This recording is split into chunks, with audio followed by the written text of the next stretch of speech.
ఉప్పలగుప్త మండలం ఎస్ యానం తీర ప్రాంతంలో జరిగిన సంక్రాంతి సంబరాలలో పెద్ద ఎత్తున అవినీతి జరిగిందంటూ అమలాపురంలో ఎమ్మెల్సీ బొమ్మి ఇజ్రాయెల్ సంచలన వ్యాఖ్యలు చేశారు. సంక్రాంతి సంబరాల ముసుగులో స్థానిక ఎమ్మెల్యే ఐతాబత్తుల ఆనందరావు కోట్లాది రూపాయలు వసూలు చేసి అవినీతికి పాల్పడ్డారన్నారు.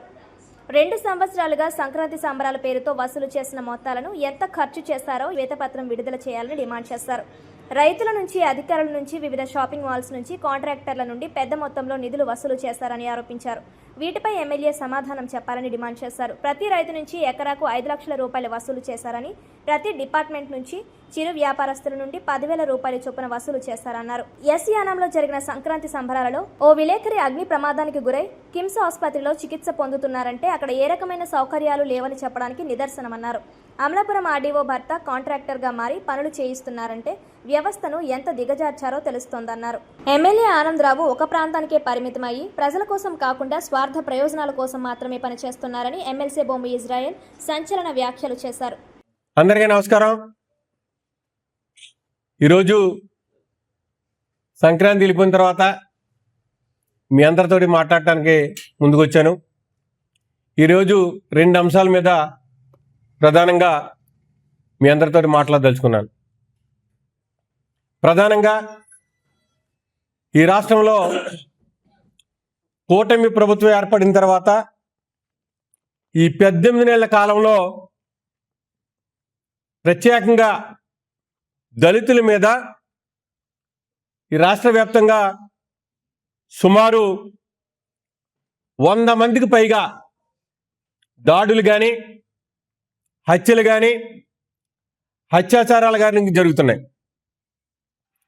నిన్నగాక మొన్న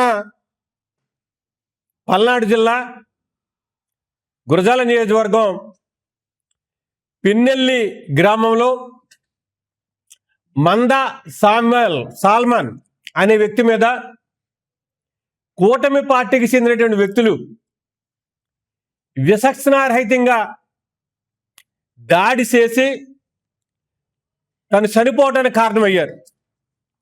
దీనిని పూర్తిగా ఖండిస్తున్నాము వైఎస్ఆర్ కాంగ్రెస్ పార్టీ తరఫున. మరి దీని మీద ఈ రాష్ట్రాన్ని పరిపాలిస్తున్నటువంటి హోంమంత్రులుగా ఉన్నటువంటి వంగలపూడి అనిత గారు స్పందించాలని చెప్పి సందర్భంగా మనం చేస్తున్నాను. ఎందుకంటే ఈ శాసన మండలి సభ్యుడిగా, దళితుల్లో ఒక భాగమైనటువంటి మాదిగ నాయకుడిగా, మాదిగ నాయకులు చనిపోయిన దాని మీద స్పందించవలసిన అవసరం నా మీద ఉంది. ప్రత్యేకంగా 3 వ్యక్తులు చనిపోవడం జరిగింది ఈ కూటమి నాయకులు చేసినటువంటి వేధింపుల వల్ల. ఆదోని కర్నూలు జిల్లాలో గోవిందమ్మ అనే వ్యక్తి మీద వైఎస్ఆర్ కాంగ్రెస్ పార్టీ సానుభూతి పరాలైనటువంటి దళిత స్త్రీ, మాదిగ స్త్రీ మీద ఈ కూటమి నాయకులు ట్రాక్టర్ పెట్టి గుద్ది చంపేయడం జరిగింది. దాని మీద ఈ రాష్ట్రంలో ఉన్నటువంటి చంద్రబాబు నాయుడు గారు కానీ, ప్రశ్నిస్తానని చెప్పినటువంటి పవన్ కళ్యాణ్ గారు కానీ, నారా లోకేష్ గారు కానీ, లేదు హోమ్ మినిస్టర్ గారికి స్పందించినటువంటి సందర్భం లేదు. అదే సందర్భంలో ప్రకాశం జిల్లా అద్దంకి నియోజకవర్గంలో మాదిగ కులానికి చెందినటువంటి చింతల శ్రీని అనే వ్యక్తి తన పొలాన్ని కమ్మ కులానికి చెందినటువంటి తెలుగుదేశం పార్టీకి చెందినటువంటి నాయకులు ఆక్రమిస్తే దాని మీద ప్రభుత్వ అధికారులకి విన్నవించినప్పటికీ కూడా ఏ విధమైనటువంటి స్పందన లేని టైంలో మరి అతను ఒక వీడియో చేస్తూ నా మరణానికి కూటమి నాయకుల కారణం, నా మరణానికి ప్రభుత్వ అధికారుల కారణం అని చెప్పేసి అనుకోవడం జరిగింది. ఇంత దుర్మార్గం జరుగుతున్నప్పటికీ కూడా ఈ కూటమి ప్రభుత్వం ఉన్నటువంటి నాయకులు కానీ, హోమ్ మినిస్టర్ కానీ, ముఖ్యమంత్రి కానీ స్పందించకపోవడం ఈ రాష్ట్రంలో ఉన్నటువంటి సుమారు 80 లక్షల మంది దళితులని విచక్షణారహితంగా చూస్తున్నాడని చెప్పేసి మేము భావిస్తున్నాము. భవిష్యత్తులో 80 లక్షల మంది దళితుల యొక్క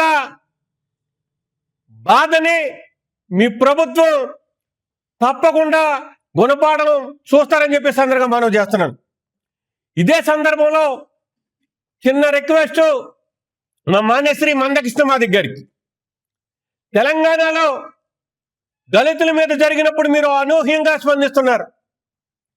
తెలంగాణలో ఎవరి మీద దాడి చేసినా, ఎవరైనా చనిపోయినా మీరు ముందున్న కార్యక్రమాలు చేస్తున్నారు. అయ్యా, మీరంటే మాకు మా అందరికీ అభిమానం. మీరు వర్గీకరణ ఉద్యమంలో పోరాటం చేసినప్పుడు మీ వెన్నంటి రాష్ట్రంలో ఉన్నటువంటి మాదిగలు అందరూ ఉన్నారు. మరి ఇక్కడ మాదిగలు చనిపోతుంటే మీరు కనీసం పరామర్శించట్లేదు. వైఎస్ఆర్ కాంగ్రెస్ పార్టీలో ఉన్నటువంటి మాదిగలు మీరు కదిలొస్తే కనుక ఈ రాష్ట్ర ప్రభుత్వం కదులుతుందని చెప్పి మీకు విజ్ఞప్తి చేస్తున్నాం. స్పెషల్లీ ఈ పల్నాడు జిల్లాలో చనిపోయినటువంటి వ్యక్తి మీ ఇంటి పేరుకి సంబంధించినటువంటి మందా సాల్మను. మీరు ఇప్పటికైనా సరే ఈ హత్య మీద స్పందించాలని చెప్పేసి మాదిగల తరపున మాదిగల నాయకుడిగా మందా సాల్మన్ హత్య మీద మందకృష్ణ మాదిగ గారు స్పందించాలని చెప్పేసి పత్రికా విలేకరుల తరపున నేను విజ్ఞప్తి చేస్తున్నాను. పంపలేదంటే మీకో న్యాయమో మాకో న్యాయమా? ఇది ఎక్కడ న్యాయం అండి ఎమ్మెల్యే గారు అని చెప్పేసి అంతర్గమా నేను అడుగుతున్నాను మిమ్మల్ని. మరి వివిధ డిపార్ట్మెంట్ల నుంచి మీరు ఎంత డబ్బు కలెక్ట్ చేశారో సమాధానం చెప్పాలని చెప్పేసి అందరూ మనం చేస్తున్నాను. మీకు మీ మధ్యన పోలీసు వ్యవస్థ ఉంది. ఈ పోలీసు వ్యవస్థ ఒక బ్రోకర్ లాగా తయారయ్యి ప్రతి కోడి పందెం నుంచి లక్షలాది రూపాయలు వసూలు చేసి మీకు ఇచ్చిన మాట వాస్తవా కాదా ప్రజలకు శ్వేతపత్రం విడుదల చేయాలని చెప్పేసి అందరిగా మనం చేస్తున్నాను. మరి ప్రతి డిపార్ట్మెంట్ నుంచి మీరు వసూలు చేశారు. అక్కడ నిర్వహిస్తున్నటువంటి చిన్న చిన్న stalls, coffee hotels, tiffin hotels రోజుకి 3,000 నుంచి 4,000 రూపాయలు. పాప చిన్న చిన్న చిరు వ్యాపారుల దగ్గర నుంచి మీరు 3 రోజులకి 10,000 రూపాయలు మీ కార్యకర్తలు వసూలు చేశారంటే ఈ డబ్బంతా ఎక్కడికి వెళ్ళిపోయిందో సమాధానం చెప్పాలని చెప్పి సందర్భంగా మనం చేస్తున్నాను. అక్కడ సరైన సౌకర్యం లేదు. మీరేదో అక్కడ విపరీతమైనటువంటి కార్యక్రమాలు చేసేస్తున్నారు అని చెప్పేసి ప్రజలందరూ అపోహపడి మీ దగ్గరికి వస్తే గంటలాది తరబడి ట్రాఫిక్ ఆగిపోయినటువంటి పరిస్థితి. ఈ ట్రాఫిక్ ఆగిపోవడానికి కారణం మీరు కాదా అని నేను అడుగుతున్నా. కోట్లాది రూపాయలు తెచ్చినటువంటి సిఎస్ఆర్ నిధుల నుంచి మీరు సరైనటువంటి వెడల్పోయినటువంటి రోడ్లు వేసారా లేదా? మీరు ఆత్మవిమర్శ చేసుకోవాలి. ప్రజలందరూ గమనిస్తున్నారని చెప్పేసి అందరిగా మనవి చేస్తున్నాను. ఈ నియోజకవర్గంలో స్థానికంగా ఒక ప్రధాన భూమిక పోస్తున్నటువంటి ప్రభుత్వ అధికారి ఆమె భర్త కాంట్రాక్టులు చేస్తున్నారా లేదా ఈ నియోజకవర్గంలో అని చెప్పేసి నేను ప్రశ్నిస్తున్నాను. దీనికి సమాధానం చెప్పాలని చెప్పేసి ఈ సందర్భంగా మనవి చేస్తున్నాను.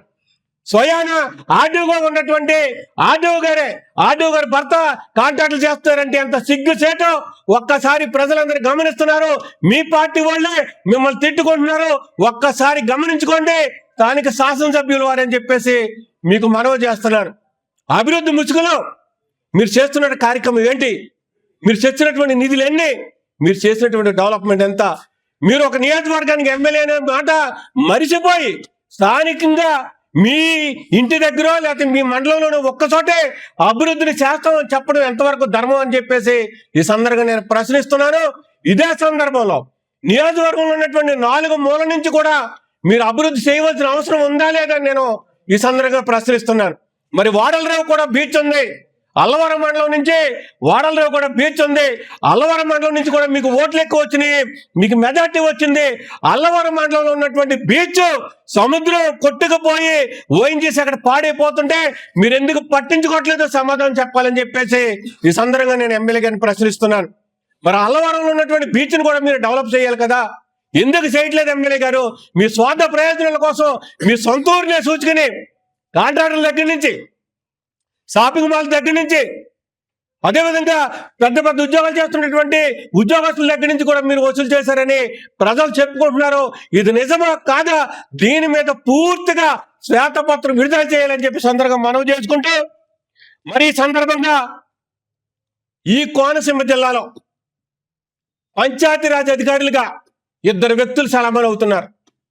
వీళ్ళు సుమారు 15-16 సంవత్సరాల నుంచి ఇక్కడే పనిచేస్తున్నారు. వీళ్ళకి ట్రాన్స్ఫర్లు ఉండవా అని నేను అడుగుతున్నాను. 2 డిఏలుగా పనిచేస్తున్నారు. ఒక డిఎం ముసుగులో ఒక ఆయన కాంట్రాక్టులు చేస్తాడు, ఒక డిఎం ముసుగులో ఒక అతను లక్షలాది రూపాయలు తెచ్చి సిఎస్ఆర్ నిధులు అవి ఏం చేస్తున్నాడో చెప్పడం. మరి ఈ డిఏలు ఇద్దరిని ఎప్పటికీ శాశ్వతంగా ఇక్కడే ఉంచుతారా? ట్రాన్స్ఫర్లు ఉండవా? ఎందుకు ఉండవో సమాధానం చెప్పాలని చెప్పేసి నేను కలెక్టర్ గారిని కూడా ప్రశ్నిస్తున్నానని చెప్పేసి సందర్భంగా మనవి చేస్తున్నాను. స్థానిక కలెక్టర్ గారికి విజ్ఞప్తి చేస్తున్నాను.